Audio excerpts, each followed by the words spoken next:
Hello, everybody! E aí, vocês estão com raivinha da amiguinha nos comentários? Vamos cuidar da nossa vida? Meu marido está ali brincando de inteligência artificial, já que a natural não vem, né? Tá dando certo? Ele está processando. Você escreveu em que idioma? Em holandês. E tu ainda sabe escrever em holandês? Vamos assuntar? Live, assuntinho de hoje. Aumentei o tamanho da taça. Wine Live. Vamos falar sobre a live da mãe crítica. Os filhos de mãe crítica. Eu postei aqui nos stories um comentário, né, que a menina fez na minha publicação quando eu falo do problema de estimação. E aí as meninas foram lá, né, falar, etc. E a pessoa falou o seguinte: você repetir de novo é um pleonasmo. E isso não tem a ver com o que eu disse. Tem a ver com a reatividade. Como é que eu conheço uma filha de mãe crítica? O modelo de reatividade da filha da mãe crítica, ele é muito claro. É aquele modelo que tem uma pinça na mão assim, ó. Toda hora eu tô catando erros. Toda hora eu tô catando defeitos. Eu tenho o ciclo do C, né? A crítica, a cobrança e o conflito. Então, é aquela pessoa que ela só sabe se comunicar observando os erros do outro. E aí, quando ela está observando o erro do outro, ela observa o erro, ela critica, ela condena, né, essa pessoa. E daí para frente é só para trás. Ela critica, a pessoa não faz o que ela quer, ela cobra, a pessoa não faz o que ela quer, ela condena essa pessoa. Então eu fico criticando, cobrando, condenando e assim o amor vai esfriando. Quando eu cresci filha de uma mãe crítica, a Laura Goodman fala muito do poder do discurso materno. Eu aprendi a falar com essa pessoa. A pessoa que foi criada com uma mãe crítica, ela só sabe criticar. Ela não sabe fazer outra coisa. Ela não sabe se falar de outra forma. Ela não sabe conversar de outro jeito, que se não for com a pinça na mão, procurando defeito, criticando e consertando, criticando e consertando. E no fundo do coração dela, ela tá fazendo uma coisa boa, porque ela tá te mostrando que tá errado, ela tá tentando te ajudar, sabe, a fazer alguma coisa. Então, no fundo do coração da pessoa que foi criada por uma mãe crítica, ela tá fazendo algo bom. Ela tá te ajudando, te orientando, te dando um conselho. A questão é que ela não consegue ter outra conversa. A conversa dela tá sempre procurando defeito, fazendo uma crítica, fazendo uma cobrança. Ou seja, ela não tem vocabulário, arcabouço de vocabulário, ela não tem poder de escolha dentro da própria fala. Ela não consegue tecer um elogio, desenvolver um assunto. Ela tá sempre procurando alguma coisa, procurando um defeito para comentar sobre qualquer coisa. E aí, isso é muito cansativo para quem vive. Então, hoje, com a experiência terapêutica que eu tenho, eu consigo perceber muito rápido um filho de mãe crítica, seja homem, seja mulher. E é muito complicado, por exemplo, se você tá... Por exemplo, eu tenho 42 anos. Para eu aprender um idioma novo, eu preciso fazer um esforço, né? Um esforço bastante interessante. Então, você imagina que eu fiquei 50 anos falando da mesma forma, me comunicando, me relacionando da mesma forma, porque foi o idioma que eu aprendi na minha casa com a minha mãe. E aí, de repente, eu descubro que eu tenho uma comunicação crítica, que às vezes eu tenho rigidez cognitiva, e aí eu me tornei um opressor nas minhas relações, eu saio oprimindo todo mundo. Se as pessoas não querem ouvir a minha observação, o meu conselho, eu fico chateada, eu fico zangada com a pessoa, porque ela não quer melhorar, ela não quer ajuda. E de repente, como que eu vou aprender outro idioma? Toma o seu tempo. Então eu não vou dormir uma pessoa crítica e acordo uma pessoa gratiluz. Isso não existe, tá? Eu vou aprender um idioma e todos os dias eu vou tentando e refazendo e tentando.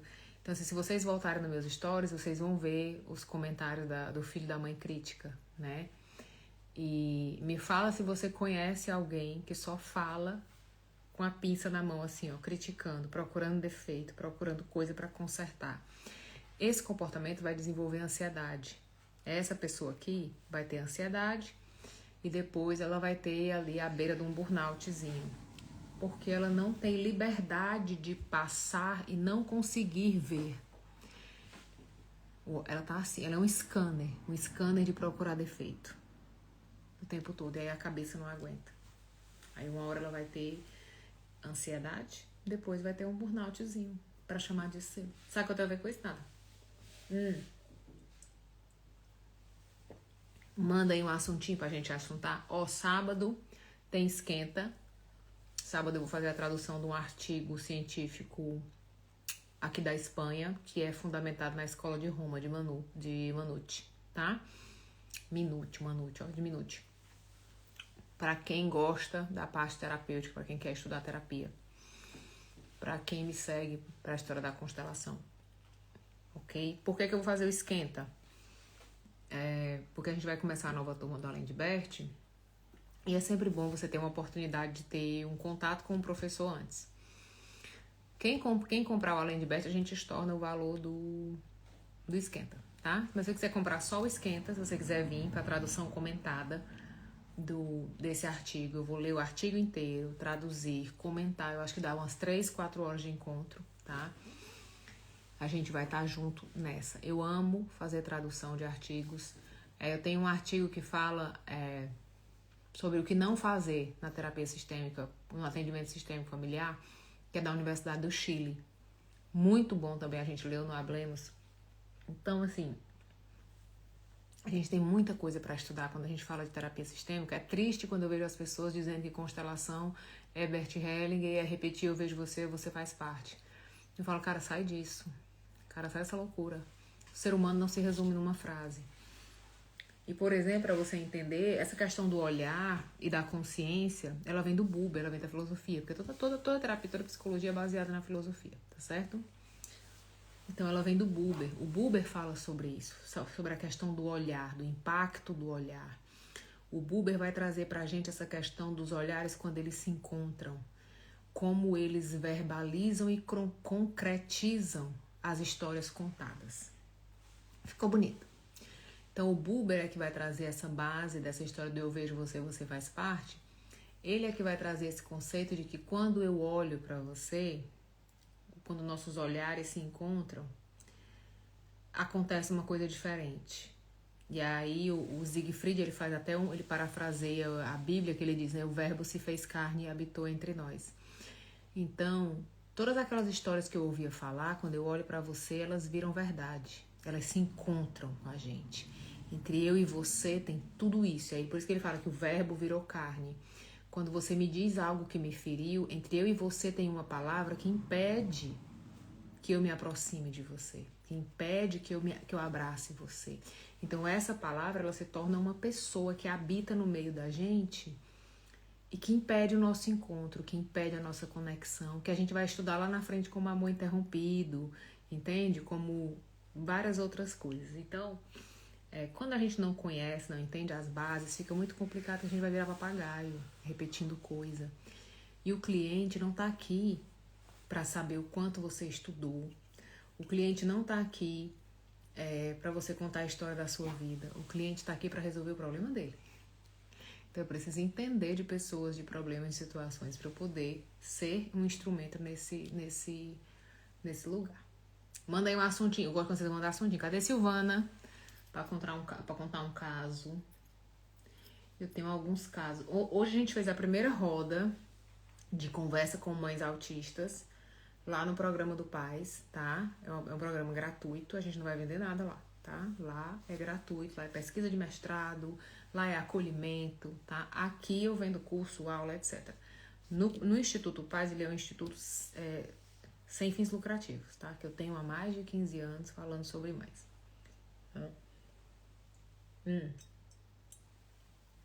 E amanhã eu acho que tem roda de conversa às 2h sobre o novo diagnóstico, o adulto diagnosticado. Então amanhã às 2h, se você quiser participar, lá no link no meu perfil do Paz tem, tá? Por quê? Pra quê? Mestrado. A pessoa que faz mestrado, ela tem um talento, tem um fazer.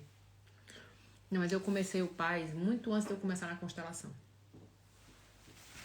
Porque eu sou mãe de autista, né? Então, você me segue aqui, você já sabe que eu tenho uma filha de 28 anos com autismo e epilepsia.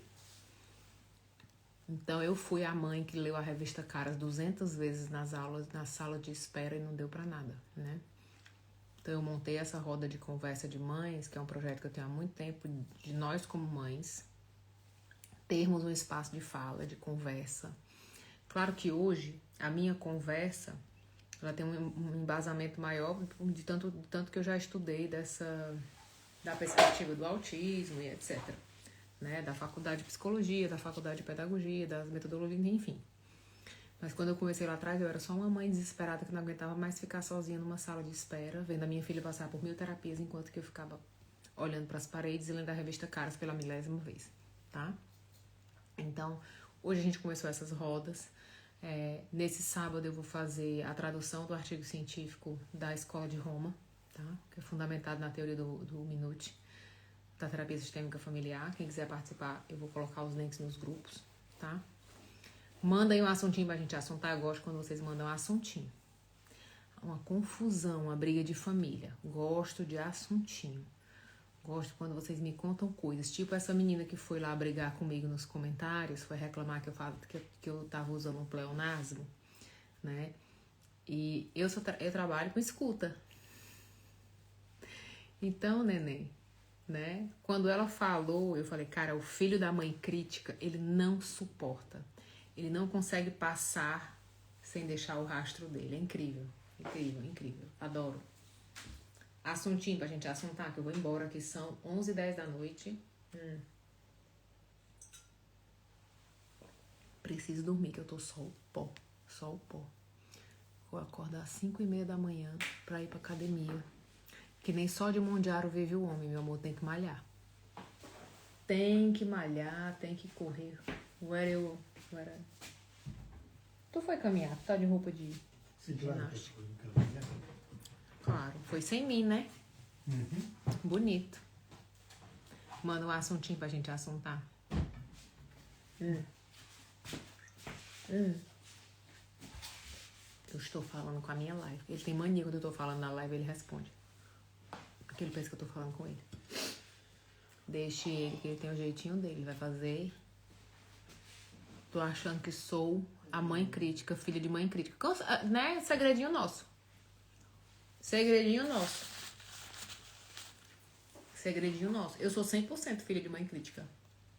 Já restaurada. Já medicada, como diz a minha amiga Juliana. Já restaurada. Mas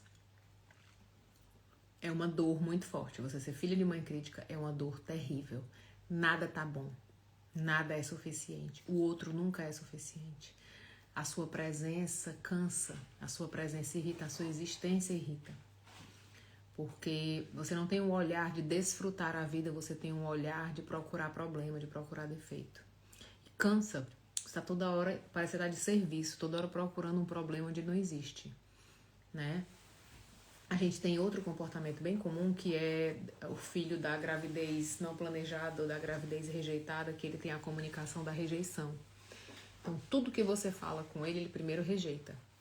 Ele fala, não, pera, não, mais. Primeiro ele expulsa, depois ele acolhe. Primeiro ele expulsa, depois ele acolhe. E ele também tem, ele rejeita a vida, né? Tudo que a vida dá pra ele, ele rejeita. Você dá um vinho pra ele, ele diz, esse é bom. Mas o vinho que eu tomei não sei aonde. Aí você dá um queijo pra ele, esse aqui até que vai. Mas... Aí ele rejeita, diminui e valoriza o passado. Rejeita, diminui e valoriza o passado. Anota uma coisa. Nós amamos muito mais o passado do que o presente, porque nele somos sempre inocentes. Tá? Nele nós somos sempre inocentes. Então, mais ou menos por aí. Deixa eu contar um babado pra vocês. Hoje, eu pedi, foi o último prazo que o hotel me deu, foi até essa sexta-feira para eu confirmar o número de representantes, de inscritos para o nosso encontro de novembro, tá? 31 de outubro, 1 e 2 de novembro, que vai acontecer em São Paulo. Então, quem ainda estava pensando se vai ou não, tem até essa sexta-feira, data limite, para confirmar para mim, que o hotel não é meu, né? Eles precisam poder vender as vagas para outras pessoas. Então, a gente já tá com 26, 27 inscritos, tá? E aí, eu preciso que vocês me deem, quem tá na espera, cuida. Estarei no presencial, bora me restaurar. Mulher, nós vamos aprontar todas nesse presencial. Todas. Hoje eu comecei a fazer a encomenda dos brindes, dos presentes e organizar tudo. Porque na minha cabeça eu já tô no Brasil, que eu sou zero ansiosa, zero desesperada, né? Na minha cabeça eu já estou lá, entendeu? Então eu já tô resolvendo tudo e tô nessa questão do hotel. Não vai dar tudo certo. Vai ser lindo, vai ser maravilhoso. Eu quero é viver. Quero é viver. A vida não é só trabalhar, gente. Tá? Trabalhar é bom, ter dinheiro é bom, mas precisa viver. Precisa ter tempo pra ganhar, pra viver o dinheiro que ganha, tá? Pra desfrutar. E aí, se a gente vem dessa bagagem da filha da mãe crítica, a gente não consegue. A gente fica procurando defeito, procurando problema. E o pior, eu vou explicar os níveis. Meu pensamento é crítico. Nem sempre as minhas ações são críticas. Meu pensamento é crítico, a minha fala é crítica. Já começou a dar problema. Meu pensamento é crítico, minha fala é crítica. Fase 3, eu começo a ser invasivo. Penso, falo, invado o outro para dar uma dica ou uma sugestão. Quarto passo, sou uma pessoa ansiosa. Tenho raiva. Viro o seu famoso opressor. Por quê? Porque tenho raiva, não consigo lidar com a pessoa que não corresponde à minha expectativa. Tenho baixa frustração, tá certo? Então, tudo isso lá atrás. Agora, Leiliane, por que a minha mãe era crítica? Porque ela também foi filha de uma mãe crítica. As nossas gerações anteriores não praticavam educação positiva, valorização, elogio, nada disso. Era tiro, porrada e bomba a todo lado, entendeu?